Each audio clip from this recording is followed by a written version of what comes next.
Hey listeners, are you ready to uncover some extraordinary wonders? Disappearing Spoon is thrilled to partner with the amazing Curiosity Box. It's a science subscription service for curious minds. It's created by Vsauce, the internet's leading science education channel, with over 3 billion views. This season's box is packed with goodies that will fascinate and inspire you. Challenge yourself with a magnetic shadow alphabet puzzle. Piece it together to spell out the alphabet using only the letter shadows. Or discover the picture pot, where art and mathematics merge into a colorful, creative masterpiece. It is fun and educational. And the highlight, a sample of recreated Martian soil. Experience the thrill of holding the red planet right in your hands. Don't miss out on this unique adventure. Subscribe to Curiosity Box now and celebrate the incredible achievements of science. For 50% off, use the offer code SPOON at the-curiosity-box.pxf.io/disappearingspoon. That's offer code SPOON at the-curiosity-box.pxf.io/disappearingspoon for 50% off today. Unbox the mysteries of the universe with Curiosity Box. In 1990, a quiet Brazilian man named João suffered a serious health crisis. He was only 49 years old. But he pulled through the crisis, and afterward he told people that he wanted to live differently. "I saw death from up close," he said. "Now I want to be in high spirits." So João quit his job in human resources at an insurance company in Rio de Janeiro. Instead, he began selling French fries from a street cart. The fries quickly proved popular in his neighborhood. They were delicious, thin and crisp and golden. Even more enticing, João often gave them away for free. All you had to do was ask, and he'd scoop up a box of them, no charge. And what money João did make, he often gave away to children begging in the street. Or he would use his profits to buy them candy. Day after day, he came home without a single coin or Brazilian real in his pocket. But he could not have been happier. Indeed, nothing made him happier than giving, whether from his savings or that day's French fry money. João's story might have been nothing more than fodder for chicken noodle soup for the soul. Except for one thing. That the health crisis that changed his life was actually a stroke that left him with severe brain damage. Among other symptoms, João stopped sleeping and lost his sex drive. He started forgetting things and had trouble focusing. His movements slowed down. And in the strangest symptom of all, he became pathologically generous, compulsively driven to give. The history of neuroscience is filled with patients like João whose behavior changed dramatically after brain damage. In some cases, people suddenly became compulsive liars or lost the ability to recognize faces. But these strange and sometimes tragic cases also handed neuroscientists an incredible opportunity. By studying how people's behaviors changed after injuries, they could determine what those injured parts of the brain did. In a similar way, neuroscientists believe that the pathological generosity of João and other patients can shed light on normal generosity, helping us understand why human beings give and why, biologically, giving feels so good. From the Science History Institute, this is Sam Keane and the Disappearing Spoon, a topsy-turvy, science-y history podcast, where footnotes become the real story. João was a chubby man with pointy ears, soft brown eyes, peppery hair, and arched black eyebrows. Before his stroke, while working at the insurance company, he had been stern and serious, prone to squirreling money away. But afterward, he gave without any thought of the consequences. To those who didn't know him, he seemed like a saint. But those who did know him felt differently. João did not own the French fry cart by himself. His brother-in-law owned half and was alarmed to see all his profits disappearing. The two got into big fights about this. But the brother-in-law's tongue lashings never shook Zhao's resolve to give. In fact, Zhao eventually gave away so many fries that the cart went bankrupt. His giving nearly bankrupted his family as well. His son and wife had to borrow money just to live and almost lost their home. Even then, Zhao could not stop. Zhao's stroke damaged a structure called the left medial forebrain bundle. It's a collection of nerve fibers near the brain's south pole. But understanding why that was so disruptive requires a bit of additional knowledge about the brain. The brain's frontal lobes monitor activity in other parts of the brain.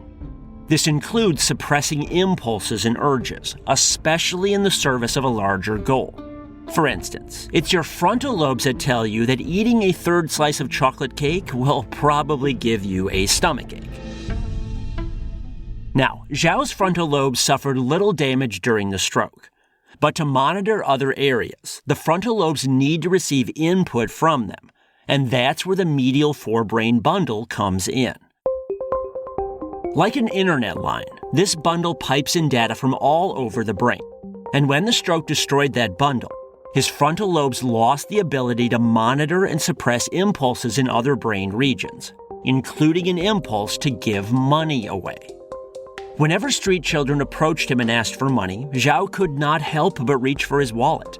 It was more or less an automatic reflex, like Pavlov's dogs salivating when they heard the dinner bell. The stroke also seemingly disabled the brain's punishing mechanisms. That's the system that chastises dumb behavior. In most of us, this system would have stepped in and said, "You idiot, you'll lose your house if you keep giving money away."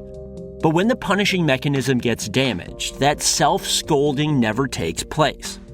No matter how low Zhao's bank account ran, no matter how many times his family yelled at him, his behavior did not change. Now, not all pathologically generous people have suffered strokes. Other ailments can produce the same symptoms. So can tweaking brain chemistry.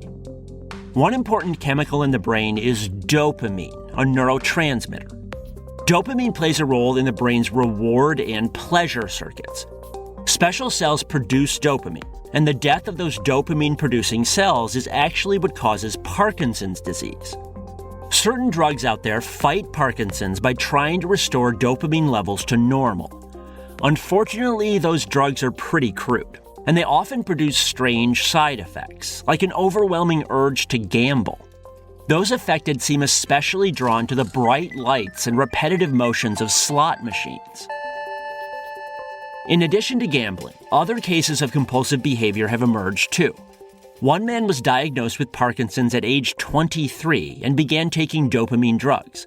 Afterward, he started lifting weights and shopping compulsively. He once bought 60 bottles of aftershave in one trip to the store. He also exhibited pathological generosity. He gave away so much money from his disability checks that his electricity got cut off. Another case involved a 49-year-old British naturalist with Parkinson's. After he started taking dopamine pills, he began writing obsessively about mushrooms and toadstools, sometimes for 48 hours straight. He also began handing out sandwiches and money to homeless people that he met on walks around town. He gave one young woman 20,000 pounds in loans and gifts, money his family could not afford. Like Zhao, neither of those two had been particularly generous before starting the drug. But somehow dopamine, just a few carbon rings studded with nitrogen and sulfur, transformed these people into super givers. How? Overall, what pathologically generous people feel seems to be an exaggerated version of what we all feel when we give. Like when we donate a sack of groceries at Thanksgiving or hand out money on the street.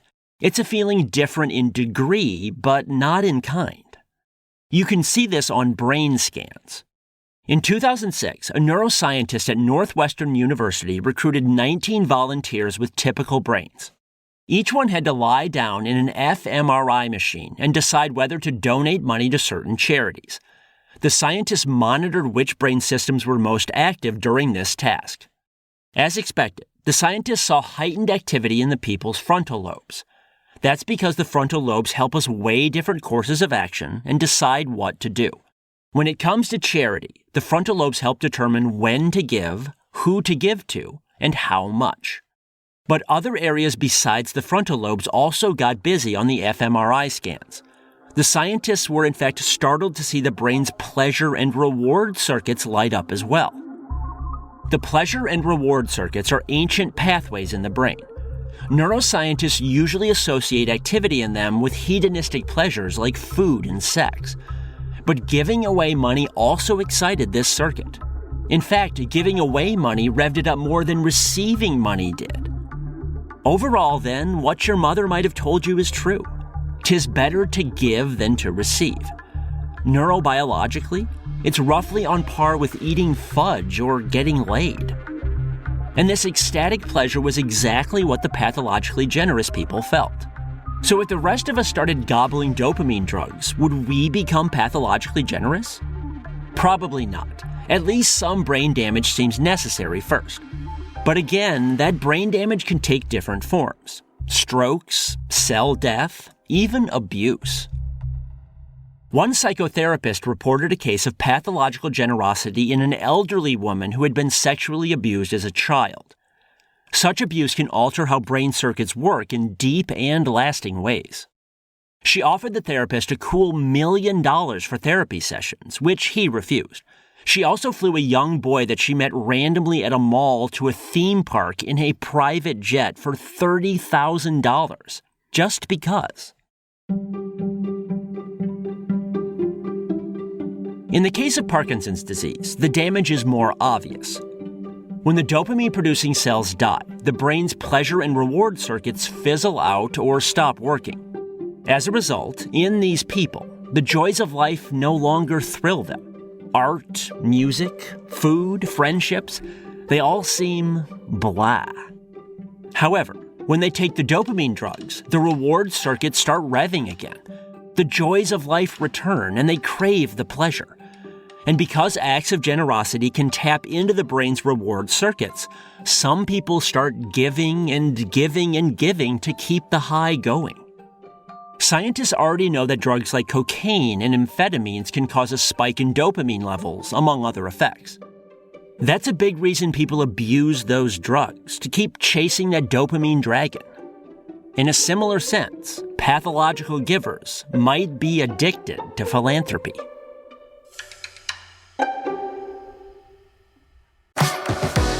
The Labor Day weekend sale is on at Tanger Outlets. Score up to 70% off at top brands like Nike Factory Store, Crocs, J. Crew Factory, Gap Outlet, and so many more.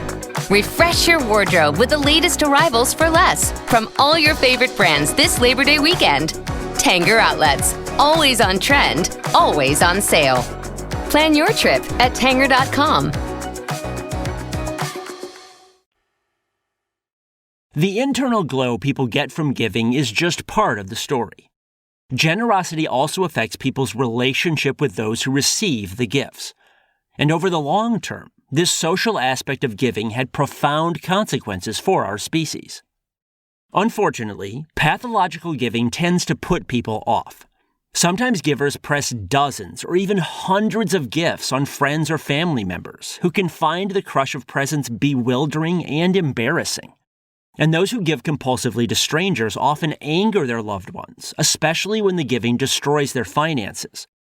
Some families refuse to let the pathological giver out of the house unsupervised. This contrasts sharply with normal giving, which tends to bring people together. The recipient enjoys the gift and wants to reciprocate in the future. As for the giver, MRI studies show that givers have heightened activity in the brain's subgenial area. This region controls the release of oxytocin. This neurotransmitter promotes social bonding. Concentrations of oxytocin swell whenever we gaze at our children or loved ones. These social rewards of giving could help explain why generosity took root in the human brain in the first place. Explaining generosity, or more generally explaining altruism, is actually a headache for biologists. Charles Darwin considered it one of the gravest threats to his theory of natural selection. To see why, imagine a tribe of our ancestors whose members varied in their generosity. Some people were giving souls, willing to share food and goods. Others were stingy and refused. Frankly, the generous ones sound like better people, but from a survival standpoint, they are taking a big risk. With only so much food to go around, anything they shared with others meant less food for themselves and their children, especially in times of hardship. Overall, the math is clear and cruel. Within a few generations, selfish people outcompete generous people. But there's a loophole here. In the mid-1900s, biologists began explaining acts of altruism through something called kin selection. It turns out that animals are more likely to be generous and altruistic toward relatives with whom they share genes. In other words, kin selection explains altruism as disguised selfishness. I might sacrifice myself in the short term, but helping my siblings survive will ultimately boost the chances of my genes carrying on in the future. Kin selection has since become a cornerstone of modern biology.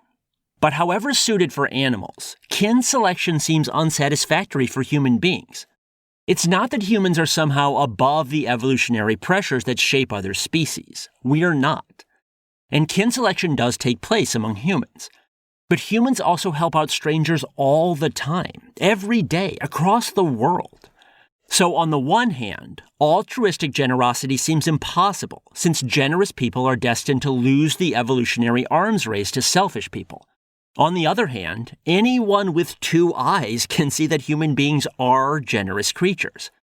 But the neuroscience of giving could help explain how traits like generosity got a foothold in our brains.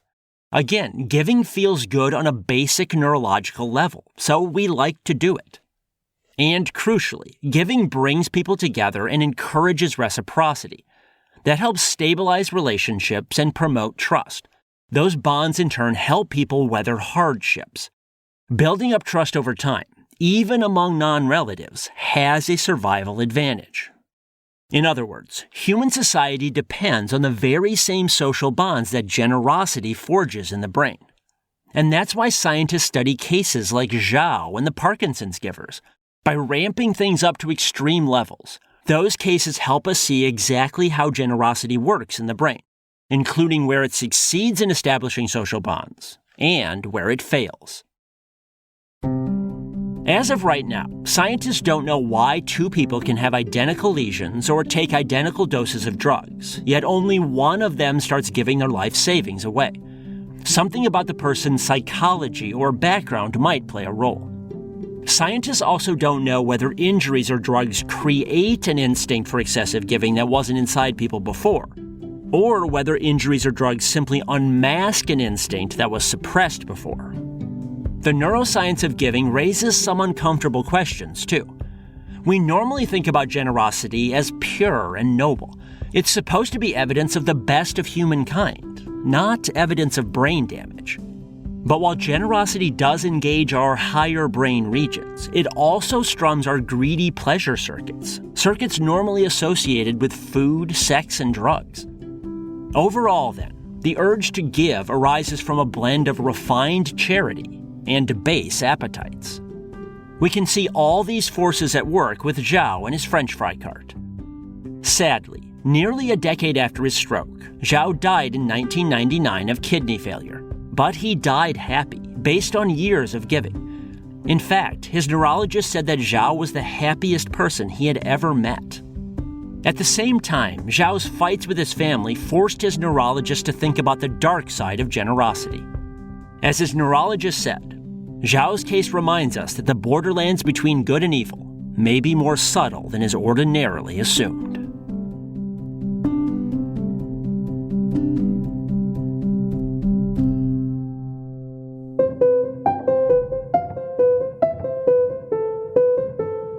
This is the Disappearing Spoon podcast, brought to you by the Science History Institute. Be sure to check out their in-depth science history podcast, Distillations. You can find it anywhere you get your podcasts, or on their website, distillations.org. You can find more incredible stories in my books or at samkeen.com. You can also book me as a speaker there for your school or event. If you like this podcast, please spread the word and support it at patreon.com/disappearingspoon. You can also get bonus episodes and signed books at Patreon. This episode was written by me, Sam Keene. It was produced by Mariel Carr, Rigoberto Hernandez, and Sarah Kaplan. Our sound design, scoring, and mixing is by Row Home Productions. Row Home's creative director is Alex Lewis. John Myers is Row Home's executive producer. Thanks for listening.